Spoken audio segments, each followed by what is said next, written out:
Edwige, bonjour. Bonjour. Quel plaisir de se retrouver. On se connaît avec Edwige, on va pas se faire de chochotte, hein, de cachotterie. On travaille ensemble sur un projet robot lycéen. Oui. Et je me suis dit, ça serait bien que on en parle un peu ici, malgré ma voix cassée, sur Ludovia. Est-ce que tu peux présenter le robot pour m'épargner la voix comme ceci? Alors, le projet robot lycéen, c'est un projet qui a eu lieu entre 2014 et 2016, donc qui s'est terminé il y a 6 mois, ce qui est bien parce qu'on peut parler des résultats.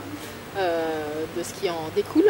Alors c'est quoi un robot lycéen? Un robot lycéen, c'est un robot de téléprésence mobile. Donc c'est un écran sur une base mobile avec des roulettes. C'est un robot qui permet à un élève qui n'est pas présent dans l'établissement, qui n'est pas en cours, par exemple parce qu'il est malade, par exemple parce qu'il a des problèmes de santé, parce qu'il est empêché d'une manière ou d'une autre, ça lui permet de venir en cours.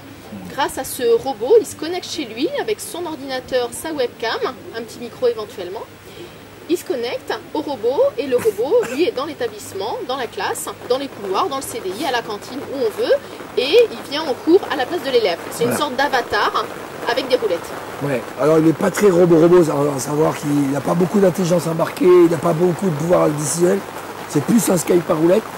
Donc, mais c'est pas la fonctionnalité robot qui nous a intéressé dans l'expérimentation, c'est plus la fonctionnalité sociale. Oui, voilà. Même s'il y a une partie technique, parce que c'est lourd cette année. Il faut mettre du wifi dans les établissements où il n'y en avait pas. Il faut former les élèves, c'est très rapide. Informer les enseignants et les parents. Mais il y a cette dimension sociale qui est importante. Voilà, alors c'est à la fois un robot et pas un robot. C'est pas un robot parce qu'il n'y a pas d'intelligence artificielle et qui fait rien tout seul. Il est piloté, il n'est pas autonome. Par contre, c'est clairement vu comme un robot par les enseignants, les élèves, les parents. Tout le monde voit ça comme un robot. Mais un robot humain, un robot incarné, parce qu'on voit l'élève ou la personne qui est dedans. Donc déjà, ça facilite beaucoup l'appropriation. Et effectivement, c'est un robot, ou en tout cas c'est un équipement numérique qui demande tout un projet derrière et toute une conduite du changement pour être accepté et pour que ça fonctionne correctement dans un environnement établissement. Concrètement, pour que ça se connecte, pour que ça roule et pour que la qualité du son, de l'image et des interactions soit bonne et soit possible. Alors concrètement, cette expérimentation a été faite sur 3 lycées, donc avec 3 robots. Je ne me rappelle jamais les noms des lycées, il y en avait à Lyon. Alors le lycée Montplaisir, La Martinière Montplaisir à Lyon. À Lyon. Le lycée Fauriel à Saint-Étienne et le lycée Caria à Bourg-en-Bresse, ainsi que la cité scolaire Elvignal, qui est arrivée en fin d'expérimentation, mais qui est à Lyon également, à Caluire-et-Cuire plus particulièrement. Et donc on a eu la bonne idée de présenter toutes ces choses-là, ces retours d'expérience. C'était en février chez toi, à l'ENS à Lyon. Voilà, à l'Institut français de l'éducation à l'ENS de Lyon. On a fait un grand séminaire conclusif avec tous les acteurs qui avaient participé, donc les chefs d'établissement, les enseignants, des élèves et puis tous les institutionnels autour, les rectorats, le conseil régional Auvergne-Rhône-Alpes qui était le pilote de ce projet, la société Awabot qui fournissait les robots, le service ICAP. Oui. Tu diriges magistralement, nos amis de l'école centrale de Lyon, du Learning Lab également, j'espère que je n'oublie personne. Et donc on a présenté les résultats de l'étude qui a été menée par l'IFE tout au long de ce projet. Donc c'est tout en ligne, vous tapez robot lycéen. Voilà, alors il faut aller sur le site de l'Institut français de l'éducation. Il y a une rubrique numérique éducatif et dedans il y a des informations sur ce que fait l'IFE en matière de robotique éducative et notamment tous les résultats de ce projet qui montrent à quel point c'est bénéfique pour les élèves malades, les élèves empêchés et qui montre aussi qu'il y a un certain nombre de résultats positifs pour l'établissement et l'environnement de l'établissement en lui-même. C'est tellement positif que moi j'ai participé au projet, j'ai vu les résultats. Nous à l'université on en a acheté 7, ils sont tout le temps utilisés. Et comme on s'entend bien, parce qu'on dit on ne va pas rester au niveau du robot, pour finir avec le robot et lycéen, la région aussi a prévu de relancer, non pas l'expérimentation, mais au vu des résultats, de continuer une phase de déploiement de robots. Voilà, c'est ça. Alors, en fait, c'était vraiment une expérimentation, c'était très très pionnier. Mettre des robots de téléprésence mobile dans des établissements scolaires, c'était pas gagné. D'ailleurs, dans certains établissements, au début, ça a été compliqué, techniquement, mais aussi, je dirais, socialement. Mais ça a fini par se faire et par être accepté. Et donc, la région Auvergne-Rhône-Alpes a le projet de déployer dans une quinzaine d'établissements. Je crois que des annonces vont être faites à la rentrée, là, 2017. Donc en Auvergne-Rhône-Alpes, ça va se déployer, ça va continuer. Et puis on a vu aussi lors de notre séminaire de février qu'il y avait tout un tas d'autres projets, expérimentations et usages qui se développent dans des établissements scolaires, dans des hôpitaux pour des enfants hospitalisés. Notamment, il y a une expérimentation en cours à Lyon, non, à Lyon, Bérard, au centre Léon Bérard de Lyon. Il y a également des usages en Saône-et-Loire. Il y a le SAPAD de Saône-et-Loire, donc le service qui s'occupe des élèves malades absents de l'école, qui met des robots de téléprésence dans des collèges, dans des lycées, et puis surtout également dans les Landes, le SAPAD des Landes qui a le projet d'expérimenter ces robots de téléprésence pour des élèves qui ont des formes de phobie scolaire. Donc ça, c'est quelque chose qui soulève plein de questions, mais qui mérite de donner lieu à des essais, à des expérimentations.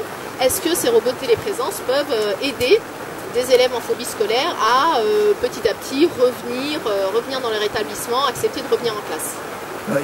On vous explique, il y a l'orage autour de nous. Donc comme on s'entendait bien ce que je disais tout à l'heure autour des projets de robots, tu es responsable d'un groupe de travail autour de la robotique plus largement, pas que la robotique de téléprésence, mais la robotique éducative. Et donc il y a un groupe de travail qui est dans le cadre de plusieurs autres groupes de travail. Est-ce que tu peux en parler aussi? Tout à fait. Alors ça fait partie des déploiements actuels de la robotique éducative, parce que là on parle de la robotique de téléprésence, mais la robotique éducative c'est beaucoup plus large que ça. C'est tous les petits robots qui peuvent apprendre à initier à la programmation et au codage. C'est aussi l'utilisation des robots pour des élèves à besoins particuliers, des élèves autistes, des élèves dyslexiques, des élèves qui ont des troubles de l'apprentissage. Donc il y a des recherches et des projets en cours pour utiliser les robots afin d'aider ces élèves-là à besoins particuliers.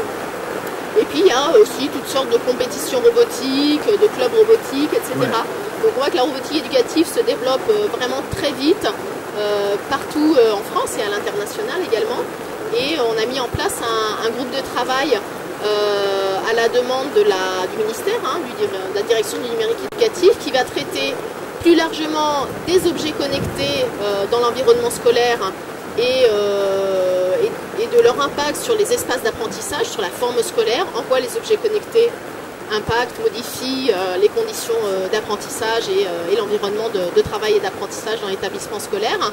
Et les robots et la robotique éducative sera bien évidemment un des sous-thèmes qu'on va travailler. Et donc l'idée c'est de produire des fiches, des explicatifs, des retours d'expérience, de tester le matériel, d'identifier de nouvelles choses, de faire une veille autour des pratiques, des nouveaux objets qui sortent dans ce domaine-là. Voilà, c'est ça. Et en parlant de veille, puisque tu représentes l'IFE aujourd'hui ici à Ludovia, je vous invite à aller voir tout ce qu'ils font en veille, c'est énorme. Oui, on a un service de veille et d'analyse qui a déjà une certaine notoriété, qui sort régulièrement des dossiers de veille et dont la qualité, c'est un bon service, donc je peux en parler et en chanter les louanges, dont les dossiers de veille qui portent sur tout un tas de thématiques, les derniers portaient sur l'autonomie de l'établissement par exemple. Donc des dossiers de veille qui sont très agréables à lire, très intelligents et qu'il faut absolument connaître et faire connaître. Ah ouais, il faut connaître. Bon, on a fait le tour autour de la robotique éducative. Sur la robotique éducative, on a dit l'essentiel. Sur l'IFE, on a dit quelques mots. Et plus généralement, il faut aller sur le site de l'Institut français de l'éducation, voir tout ce que produit cette maison d'intéressant. Dernière chose, qu'est-ce que tu as vu toi d'intéressant de nouveau ici à Ludovia? Parce que ça fait longtemps que je lui en parle et tout ça. J'ai suscité l'intérêt. Donc tu es contente, je t'ai pas menti. Alors, tu m'as pas menti. Ludovia, c'est tout à fait sympathique. On a des changements météorologiques impressionnants. Il fait beau et chaud. Il y a l'eau qui passe sous nos pieds en ce moment. Donc voilà, on s'adapte et on est content quand même. Non, c'est très sympathique et surtout c'est extrêmement intéressant. On a vraiment un concentré de ce que font les acteurs du numérique éducatif. Ce qu'on voit émerger, c'est vraiment une culture du partage, de la contribution, de la coproduction. On le voit en ce moment, il y a des ateliers des workshops sur les rapports entre l'État et les collectivités, et on voit vraiment que là on dépasse les questions basiques de partage de compétences, de qui paye quoi, à qui appartient la pédagogie, etc. Donc là vraiment on est maintenant dans de la co-construction. On le voit avec les communautés d'enseignants aussi, hein, qui autour de la classe inversée, autour des ceintures de compétences, autour des disciplines comme les musiciens, les enseignants musiciens. Donc là on voit vraiment qu'on est sur de la transversalité, de l'horizontalité et des formes de changement dans les pratiques et dans les façons de construire l'éducation ensemble. Et ben voilà, moi je t'ai arraché au barcamp, je te laisse retourner au barcamp si tu vas affronter. Il pleut, vous ne pouvez pas savoir. Je vais rester encore 5 minutes avec toi. On va rester ensemble, d'accord. Et ben merci, à la prochaine. Merci Christophe.